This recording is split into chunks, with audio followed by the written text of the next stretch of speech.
Hey, friendo, Steve here. And Larson. And welcome back to Going In Raw, the only pro wrestling podcast you need to be listening to right here at youtube.com/Steve and Larson, and available wherever podcasts can be found. Be sure to hit that subscribe button and the notify button. What are you doing over there? Something on the You're a table. mess. Oh, You're supposed to do that before we start recording. I just noticed it right now. Anyways, we're on the Patreon at patreon.com/Steve and Larson. We have a variety of reward tiers over there, including the $20 reward tier. At the $20 reward tier, you can have your question right here, aquí, on, what is it called? Matt Chat. Matt Chat. That's right.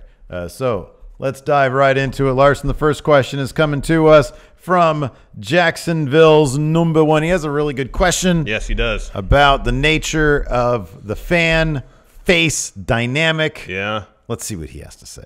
Hey there, friendos. This is Jacksonville's number one Matt Chatter, Guion Halili, back with another Matt Chat question. This week I want to know, talking about top faces or the, top guys in the WWE, why do the fans always turn when it's somebody the WWE picks? Everybody was behind Reigns at first, and then they turned on him. Then everybody was behind Seth until they turned on him. So why do fans always turn? Is it how they're booked, how they're written, or is the WWE just, they don't know how to pick their top guys anymore? I don't know. Have a discussion. Yeah, too sweet, too good. Yeah, later, guys. Thank you, Guion. Number one. Number one. Yeah. You want me to go first on this? You don't have an answer here. Well, he even said, let's just discuss it, man. Oh, so, fine. Set this up, as we all know, as we're all huge marks for WWE product. Oh. Seth Rollins is going through a little bit of the same thing that maybe Roman Reigns was. For different reasons, slightly, I feel. I think for different reasons. Let's look at this first in historical context. Because, sure, yeah. Going back, let's say, post-Hulk Hogan, virtually, I won't say across the board, but virtually every performer, wrestler that Vince has personally selected to be quote-unquote face of the company, the guy, has faced a backlash. Okay. Again, Hogan, take him out of the equation. That seemed to work out all right. Diesel, granted, business was down across the board that time. He didn't turn fortunes around. Shawn Michaels, he faced a lot of backlash when he was put out there as face of the company. After that, even on a lower level, The Rock, when he was Rocky Maivia, they chanted horrible things at him. Die, Rocky, die? Yeah. That's awful. Yeah. It wasn't until he reinvented himself as The Rock that he was able to right his career. More recently, of course, Roman Reigns. He was pushed as the guy, and a majority, not a majority, a large portion of fans reacted strongly against that. Here's the thing, though. This is kind of a new thing in the way that we see it here. Yes, there have been certain people, like when Rocky Maivia, like you said, with Rocky Maivia, when Vince tries something that is so obviously fake, then the fans will backlash. Mm-hmm. What's happening now, I think the real, so going back, I'm trying to see some of the faces that have won the title before that have been kind of immune to this. I was going to say, by and large, it's wrestlers whose pushes, if you will, builds have developed organically. Yeah. Kofi, Daniel Bryan. That was a great thing. That's one John thing Cena initially. About the Attitude Era and the Ruthless Aggression Era. Stone Cold, yes. A lot of them were people that they really ran with when they got hot as opposed to being manufactured. You start looking more at the manufactured people, like, for example, when Sheamus first won the WWE Championship. Nobody really cared about that. Jack Swagger won the World Heavyweight Championship. No one cared. Nobody cared about that. So you have champions that people don't care about. Then you have people who, in the case of Seth Rollins, it is very interesting because I honestly thought that Seth Rollins would probably be bulletproof, but I honestly don't think this has much to do with him being anointed the guy. No, because I don't necessarily think he has, per se, been anointed the guy. Not in the same sense that Roman has. I agree with that also. And maybe that has something to do with it. I don't know. I think that these are all cases that are a bit different. Like Cena, he started getting backlash when it became obvious that he was like, okay, he's lost his edge. He was the face of the PG era. But prior to that, his build was organic, totally, 100%. Yeah, and that's when he was huge. Yes. And then when they flipped the script to sort of PG, they made him family friendly. He wasn't like, dissing people, doing, beef mixtapes and stuff. Like, and then it just became repetitive because it was obvious that Vince was like, well, let's just do the same thing over and over again because he sells a lot of lunchboxes. But recently, you get more into the realm of you have a very vocal crowd on social media that starts to seep into the live shows and the arenas and the crowds. Yeah. And then it turns into a wildfire like we saw with Roman Reigns. Yeah. The difference with Roman is that was obvious that, number one, I honestly think that people were booing more the creative than anything. Probably. He was out there saying suffering succotash and promos. He was doing him no favor. He was the face of really bad creative. Yeah. Seth, I'm sorry, but he sort of brought this upon himself. Yeah, I kind of feel that's the case too. We talked about this on our news brief we did on Wednesday, that for Seth, I feel like a lot of it is the perception that he's a cheerleader for WWE. And right now, when ratings are bad, creative is inconsistent at best, can be very awful, him going on social media and being a cheerleader for the company as opposed to being a cheerleader for his fellow wrestlers in the locker room. Yeah. And I think that's a stark difference. It's great to say this is the best place to work because I'm surrounded by such incredible talent. Everybody in this locker room is great, immensely talented. Anybody in this locker room can put on incredible matches, as opposed to I wrestle for the best wrestling company in the world. People don't like cheerleaders for large companies. Yeah. Typically. Yeah. Especially when the fortunes of said company take the balance sheet out of it, from a public perception perspective, is not good. Yeah. And I think that's what's primarily probably gotten him out of the good graces of the fans. They don't want someone who's top guy who they cheer for just to be like, yeah, WWE, we're the best. I do think that there are people who I'm not going to say ever immune, but certain people who I would be really surprised if they ever got a backlash. Daniel Bryan's one of them.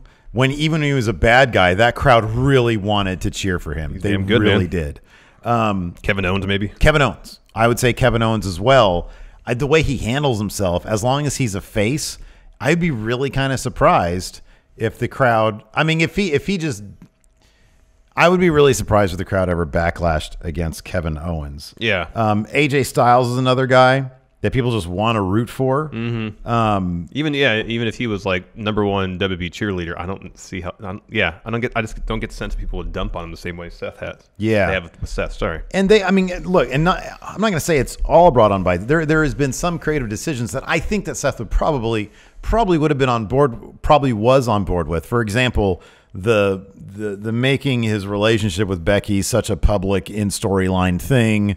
That was a bad idea. Yeah, it was a horrible idea. That was just a really bad idea. It was a horrible idea. Nobody wants to see happy people, man. No. And I'm still not exactly sure why they had Brock win Money in the Bank, cash in on Seth in a really clumsy fashion, only for Seth to win it back at SummerSlam. It's because all that stuff is just Vince second guessing himself ad nauseum, and then just deciding not to second guess himself. Yeah, it just didn't make a ton of sense. It didn't, and if they're not careful with the Fiend, they will backlash against that too. Yeah, it's kind of already started. I don't know if the crowd is. I think the crowd just isn't into him as they have been. Because the presentation and the in-arena presentation has been the same pretty much since SummerSlam. Yeah, and they haven't, like in the Firefly Funhouse. And I was always worried about this with this kind of dichotomy of Bray now, where the Firefly Funhouse stuff it's deep, it's interesting. There's stuff going on underneath the surface. And then they bring out the Fiend, and it's just kind of like stock horror movie villain. Yeah. And they haven't found, I don't feel like, in terms of how he wrestles, a good way to find a balance between the two of them. And I worry, unless they do that the Fiend aspect of it is going to get stale if they just continue doing the same old thing. Well, yeah. Because it'll be the Fiend doing the same old thing until someone out-fiends the Fiend, essentially, instead of in terms of no-selling offense. Although one way they can spur that, if the matches are going to be basically the same, people might tune in. People might be into it based off of if they decide to run with the idea that everybody is changed by the Fiend, they might tune in to find out, well, how is Daniel Bryan going to be changed by the Fiend now? I mean, he's going to be probably showing up on Friday with less hair, for one thing. Yeah. It'd be cool if he showed up with like just patches of hair missing. That'd be cool, you know. Like it'd be neat. used to have. And I think Daniel Bryan is like the perfect person that because he will go all in on stuff, and the crowd really loves him. So there's extra, you know, they're extra sympathetic to Daniel Bryan. So yeah, I think there's a lot of different reasons, but I mean, I think mainly it's just because when Vince is so obvious about like who he wants in front of you, and then he like overwrites and second guesses his own creative, people don't like that. They don't want to see that. It doesn't matter who it is. I'll say this too, and I think Seth just works better as a heel. I think he just does. Ever since he turned face, remember he came back from blowing out his knee, and we were like, never seemed like he was like, it, yeah. and he got a huge reaction. Came back as a heel and was like, that's weird. That's not how you normally do these things. Within a matter of 3 weeks, he started the face turn. Well, just turn face to begin with. But as he was going through the face things, yeah, it seemed like he was uncomfortable with a lot of the stuff. There was that feud with Triple H where it seemed like he was finally kind of comfortable with it. Ever since then, it's been kind of hit or miss. He would have been much better. I mean, in terms of the crowd reaction, he'd have been on much sturdier ground if he just didn't really tweet that much. And if he took the same tact as Roman Reigns, every media appearance, seemingly every fan interaction that Roman Reigns has ever had with anybody that we can tell, he is the most gracious, humble, like he is above everything. Dude, you and I were there when Roman Reigns stood in the middle of the ring after WrestleMania 2017, and the crowd just gave him everything they had, and he just stood there, and he was above all of it. And he got on the mic and he said, "This is my yard now." Dropped the mic and walked out. And it's almost as if he wanted to chuckle. Yeah, I know. That's how little it affects him. Yeah. And that's what you have to be. Yeah, I feel like every boo like is a stab. Yeah, right. To Seth. With Seth. And it's a bad look. Because the way he talked on backstage was like, yeah, if someone disrespects me, I'm not going to, or disrespects this company, I'm just not going to sit here and take it. You got to stay above it, man. No, you do have to see. Yeah, you do have to sit. You do have to sit there and you do have to take it. Yeah. Because you can't be going on Twitter and calling fans dorks for asking questions because they're interested in the product. I know. You can't do that. Yeah, I agree totally. You can't do that. Anyways, let's move on. Yep. Next, got a question from Rich. Rich! Take it away, Rich. Friendos, Rich the Smash Bro here. Just a quick question as we enter the end of the year, which means Rumble season is coming up. Who are your guys' picks on the male side and the female side win the Rumbles thus far by where you see things going? Or do you think they're going to throw a surprise entry in there and maybe win it? We know Morrison signed, but yeah. But just let me know who you think as of right now possibly either stands a good chance or who you guys are rooting for. Thank you. Bye, friendos. Thank you, Rich. Thank you, Rich. Last week it was Rich's birthday. Yeah. He turned 58 years old. He doesn't look a day over like 46. It's crazy. Anyways, who's winning the Rumble? Might be a little early to make some predictions. Nonetheless, let's do it anyway. Not at all, man. The betting odds are already out. Wow, I haven't seen them yet. Roman Reigns is totally number one. Yeah, he's totally number one. He's probably going to win. He's probably the guy to beat the Fiend. Yeah. Yeah. Somebody pointed out, who was this? Was it in our YouTube comments or on Twitter, that they might have dropped a little Easter egg or a nugget of something in the Daniel Bryan match when like the Fiend actually sold some little bit of Daniel Bryan's offense.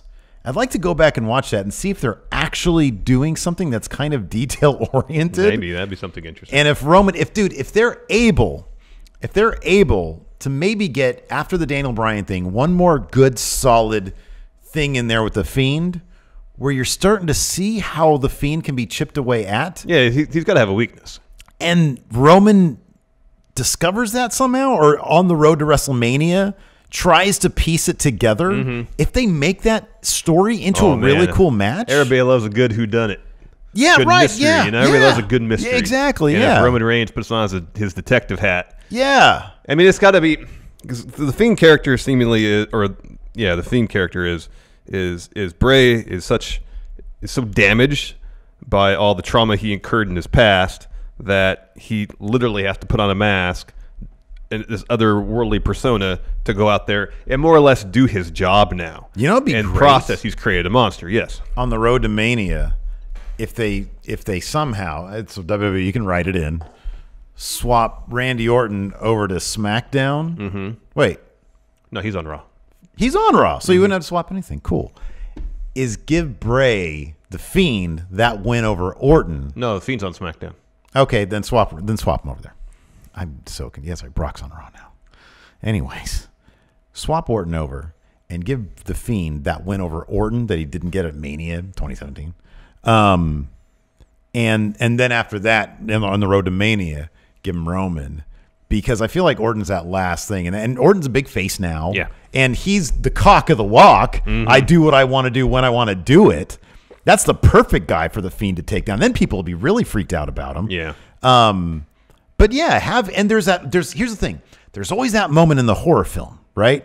When the protagonist figures out the weakness. Mm-hmm. And there's the moment where the whole audience is like, whoa, what was that? Yeah. And then they go after it. Yeah. And if you're able to get that moment with Roman and the Fiend, the crowd will be into it. Yeah, they will.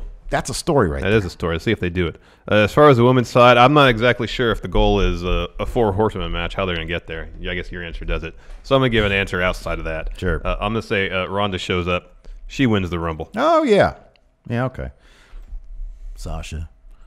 Get Sasha and Bailey again at Mania. That's a killer match right there. That would be a good match. That'd be a good match. We've seen it before. Or maybe somehow that moves you into the 4 horsewomen fatal 4-way. Mm-hmm. Maybe, hey, what if you do this? What if Charlotte and Sasha do the Lex Luger Bret Hart thing? There you go. And then put them all together. Could be. And then whoever pins the Raw champion gets the Raw title of SmackDown. I don't know, something like that. That could be cool. That'll be winner take all again, though. They just did that last year. Next question from B-Man Patrick Sparks. Patrick Sparks. Take it away, B-Man. Hey, friendos, Pat here. It's cold at work. So, John Morrison is coming back. I guess the main question is, should we care? I don't really know what he's going to do on the main roster, so I want you to book out some cool things that he could do to make him interesting and not get lost in the shuffle, which is probably going to happen eventually. I don't really care that he's coming back, but what do you guys think? Thanks, friendos. Bye. Thank you, Patrick Sparks. Thank you, B-Man Steve. Do you care that John Morrison has returned to WWE? No, but I will add this caveat. I am excited to see what he's going to do in the Rumble because that was his thing. Yeah. Him and Kofi, that was their thing. Yeah. So I'm down with that. Maybe just sign him for Rumbles.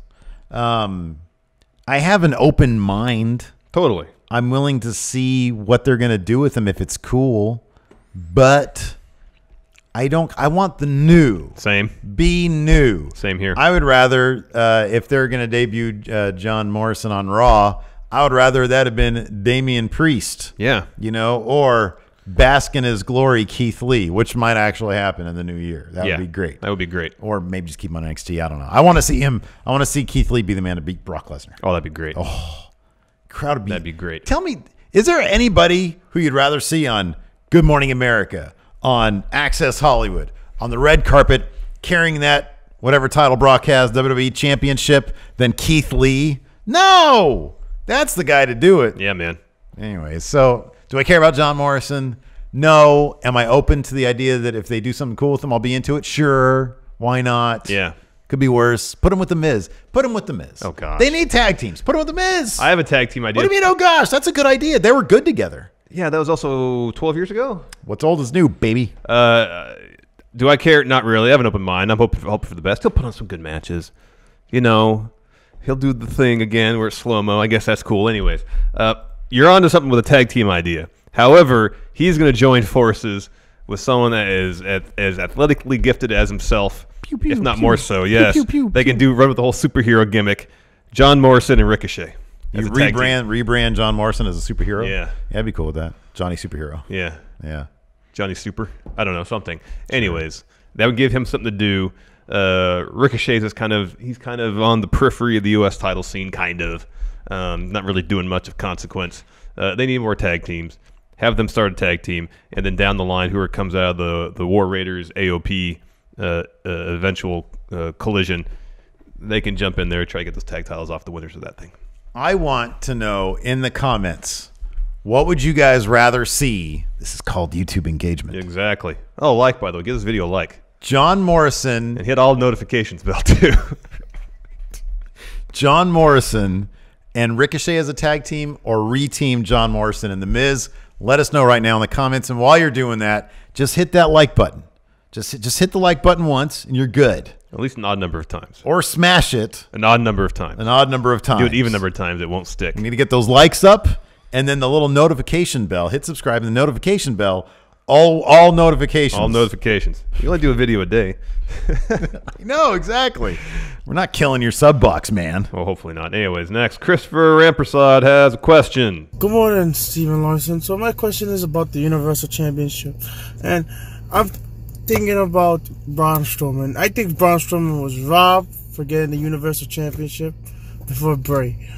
Do you think Braun Strowman should have been become Universal Champion before Bray? Because I do. Because look at Bray. I know he has a new character, The Fiend, but I know it's over. But they've been burying it little by little, and they've been burying Braun Strowman. But you know, to have a legit wrestler who you can buy as a Universal Champion, I think Braun would have been the guy if you didn't want to put the belt on Roman. But what do you guys think? Thank you, Christopher. Thank you, Christopher. Did they drop the ball not putting that belt on Braun? You darn right they did. There was a time when he was in contention to be top guy in the whole company. And yeah, maybe, you know, we heard some rumblings that maybe there were some attitude issues. Maybe. That has to be it, though, right? But at the same time, like, whenever you put Braun in a position and he does cool stuff, the crowd reacts. They eat it up. He was made by that feud with Roman because he was constantly just doing cool stuff. And granted, it helped that he was beating the hell out of Roman the entire time, and like half the crowd didn't like Roman. Nonetheless, put him in a position where he does cool stuff, turning over cars, eating ambulances, whatever the case may be. People get into it. You have him in celebrity matches, people are going to think he's lame. Yeah, have him tag team with a kid, people aren't going to be into that. Have him do cool stuff.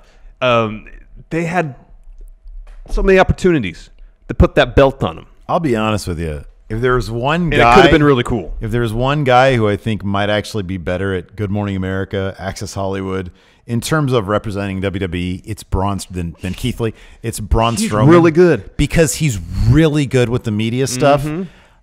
I mean, don't you have to just think that, okay, there's something that we're not privy to, that the WWE, that Vince McMahon saw about Braun Strowman backstage. Maybe he was late. Maybe he would no-show production meetings. I don't know what. But he literally has everything and more. If you think, like, okay, this guy who could be a crossover star because he's got the personality, the charisma, the look. He's massive. He's massive. He moves really well. Granted, he had some injury issues, but seemingly, like we heard, he had bad knees. Like, he got himself even more fit than he was. He's in incredible shape. He looks great. He moves well. His matches are fun. He's humongous. They know how to book to his strength. When he does cool stuff, he does stuff like only he can kind of do. And when he does it, people go crazy for it. He's great with the media. Why they never put the belt on him? Well, it's because there was Roman and then there was Brock, and then he just kind of got stuck in the middle of the whole thing. Yeah, and then he kind of got to made look a fool a couple times. The cash-in thing, right? There was like a weird cash-in thing. Yeah, where Brock just chucked the briefcase. Yeah. He just threw it really far. And then the way Braun eventually cashed in, it was lame. It was a cage match, whatever it was. It was garbage. Yeah, it was. Yeah, they kind of screwed him a couple times. Yeah. Like, I don't even know if he can be considered a plan B at this point. Like, he lost a count-out win against Tyson Fury. No, he's done for the time being. He's kind of done for the time being. Like, he would need, honestly, what Braun would need is like 9 months gone. He needs some time off. He needs an injury. he needs time off, and he needs to come back and he needs to destroy a lot of stuff. Yeah, he needs an injury, and then he comes back. Like I said, eating ambulances. Yeah. Just turning over semis. Like, it's not too late. It's not too late. But if they continue the current path with him, it'll be eventually too late. It will get there. But yeah, like literally, he is built to be the top guy in the WWE. I'm telling you, there's got to be something that we simply don't see. Listen, over the last 5 years, one of the creative highlights of WWE is building up Braun Strowman as like fourth wheel of Wyatt family. Yeah, I know. To legit world title contender. It's been about a year. Yeah. They actually executed all that basically perfectly. Yeah, I know. Basically perfectly. and they didn't follow through on it like so many things they do. Yeah. Did he sneeze on Vince's face? I don't know, man.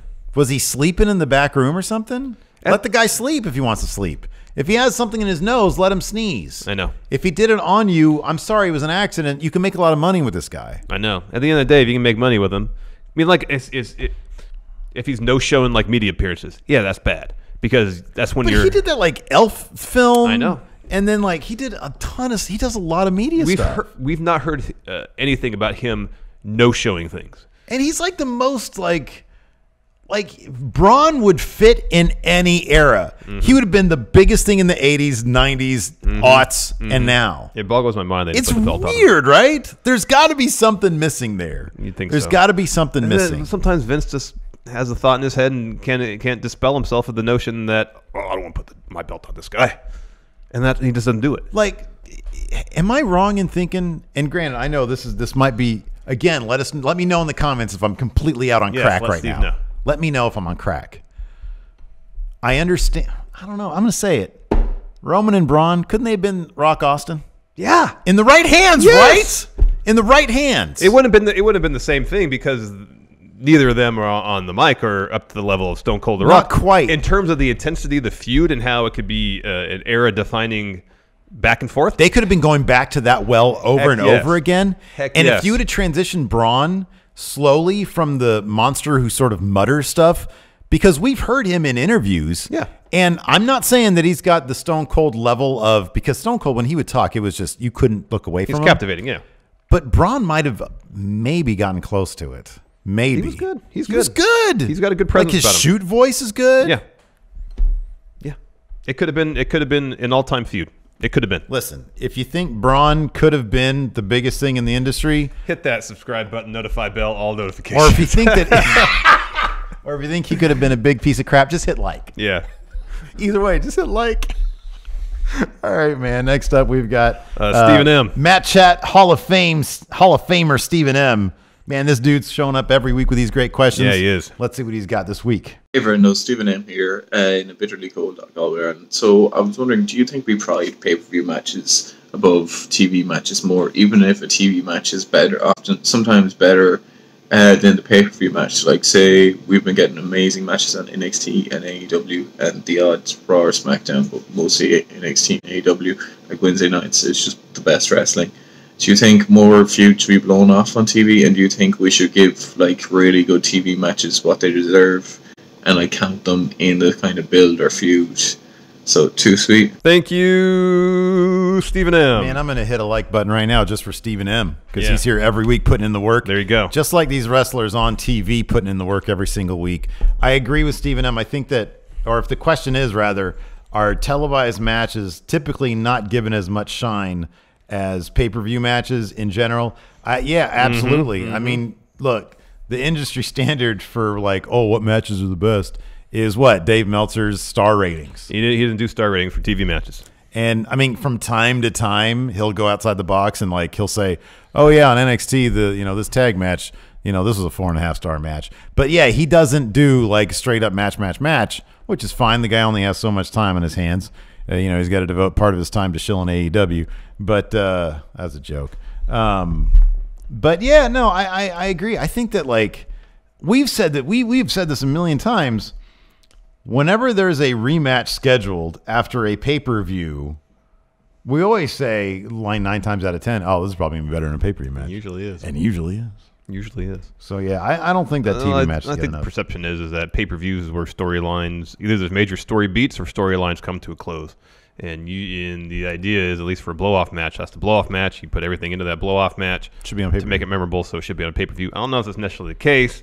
You put a blow-off match, I don't know, third match on a pay-per-view where it kind of gets lost in the shuffle, even if it is good, or you have a main event episode of Raw. I mean, what's going to be more impactful? Yeah, right. Yeah. So no, I agree with you. TV matches, when they're really great, don't often get the credit they deserve. I think there might be one exception with NXT because those takeovers only happen 4 or 5 a year. We get and in those takeovers, it's such rarefied air. So like you'll have like Keith Lee, Dijakovic. That didn't happen at a takeover. That stuff happens on TV. I mean, they might circle back around to it eventually, but they seem to be like best friends now. I think they do on NXT TVs. Sometimes their main events, like you'll get one main event a month, let's say, that is a takeover worthy match. That is a blow off of some sort. So I mean, that's sort of the caveat there, the exception, I guess. But yeah, I agree. I think TV matches need more shine. Yep. I got 3 text questions here. First from Joshua, the Dynamic Knight Martinez. He asks, AEW has mentioned they want to only worry about themselves, but this week they put out an ad that quoted an article saying, quote, AEW buries NXT. This comes off the heels of AEW being lower in the ratings for Thanksgiving week. So it's a 2-part question. A, will they start throwing more obvious shade at WWE and NXT? B, should they? I'm guessing that ad that ran was more of a TNT thing. I would think so, yeah. Than an AEW thing. I think it was. So I'm not going to put the responsibility solely on the feet of the Elite and Tony Khan for getting that ad up there. Timing seems a little bad considering they just lost 2 weeks in a row in the ratings. Nonetheless, it seems more of a TNT thing. You think? I mean, I wonder if anybody I have no idea how this stuff works, but I wonder if that was even put in front of Tony Khan. No idea. I don't know. No idea. As far as should they throw shade? No. Just do your own thing. Just do your own thing. You have a plan, I would assume. You have storylines booked out, I would assume. You have a philosophy of how you want your business to conduct itself. Follow through on that. It's working pretty well for you thus far. I'm not even a fan of so there was that one time when Cody said the place where whenever you say the place where we used to work, you're just making yourself look like a guy who's bitter at the WWE. And you don't want that. You don't want to be that. You want to be the guy who went out and created his own thing, to show people how it's really done. You don't need a reference to WWE. We know where you came from. We know that you didn't have a great time there. And the temptation might be for Cody there even more now that he's got some sort of court stuff going on. Yeah. Maybe over trademarks. We're not 100% sure. But yeah, I don't want to be reminded that anybody was in WWE when I'm watching AEW, because AEW is such a great little ball of energy of what it is. I don't need to be reminded of negativity. Stick with the positivity. Exactly. Next, Jeremiah Price. What was the moment you fell in love with wrestling? You knew you loved wrestling. His was WrestleMania 31 when Seth cashed in. That was great. He was in attendance too. And that moment is one I'll never forget because it was amazing, and it's when I truly knew I loved wrestling. We were there for that as well. That was probably the biggest, mind-blowing live experience. Truly was. Second only to when we almost saw a guy burned alive. And that was horrible. So, moment I was flipping the channels as a kid. I don't know, I was probably 6, 7 years old, and came across USA Network on a Saturday. I think it was late morning, maybe early afternoon, and I don't know if this is the actual match. In my mind, it was the Killer Bees versus the British Bulldogs. And I watched that. It's the first wrestling I'd ever seen, and I was captivated. What is this? Yeah. These people are fighting in a ring? Yeah. Wow, they're doing really... There's a dog there. Yeah. Matilda was there, and the outfits were incredible, and they're doing awesome stuff. And that's all it took. I went to the local video store. They WrestleMania 1 there. Rented that. That's cool. Watch it all the time. Yeah. Even though my dad continually told me that was fake, I didn't care. It was fun. These larger-than-life characters doing incredible things. I wanted to see it. I don't know when I really started loving wrestling. I really don't. I mean, I didn't watch it as a kid. I watched the Hulk Hogan cartoon show, the Rock and Wrestling cartoon show, and I thought that was really cool. I'd always been aware of wrestling, but I never really considered watching it on a regular basis until junior college when I started hanging out with you guys. And I don't know. I mean, it was probably something to do with the NWO that I was just like, oh, these guys all seem really cool.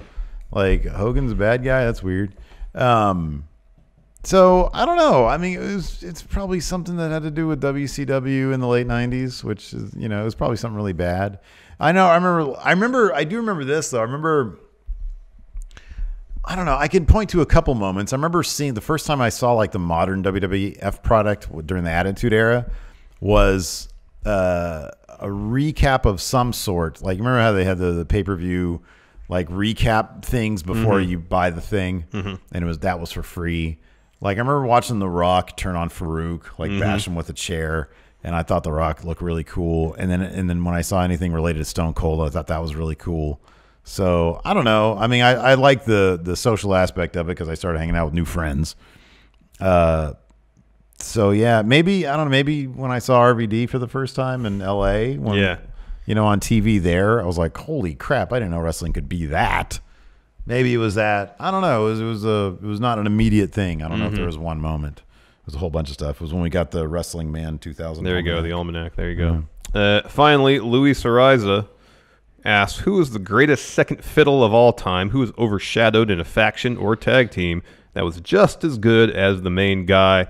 He says, AA, Arn Anderson. That's a good pick. Oh, man, I'm going to go with the greatest mind in professional wrestling today, Triple H. He was the second fiddle to Shawn Michaels in DX, for sure. I'll say this, though. He was main guy in DX longer than he was second fiddle to Shawn Michaels. Yeah, well, he was second led fiddle DX at first. for a whole year. Yeah. And he was second fiddle in DX for 6 months? Something like that. It wasn't very long. Yeah. 8 months at most. Might have been more if it wasn't for that. Entirely possible. Yeah. Entirely possible. He was the second in command. Who would have thought that guy, out of all the people, that guy would be the one who would go on and create NXT, the greatest wrestling promotion of all time. Sub-promotion of all time. I guess so. I got 3 answers.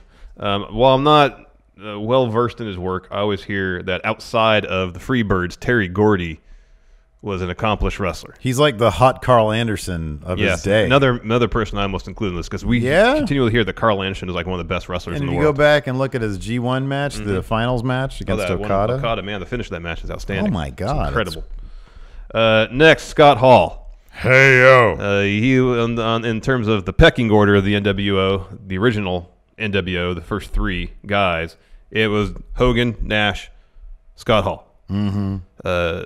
Scott Hall is, I don't know if you could call him underrated per se, but it's crazy. A man of his talents, and I understand he had his own issues outside of the ring to deal with. A man of his immense talents, both in the ring and on the mic, was never world champion. Yeah. Never. And it's insane because he was great. He was great. Finally, Christian! You see him now. Second fiddle, he was a world champion.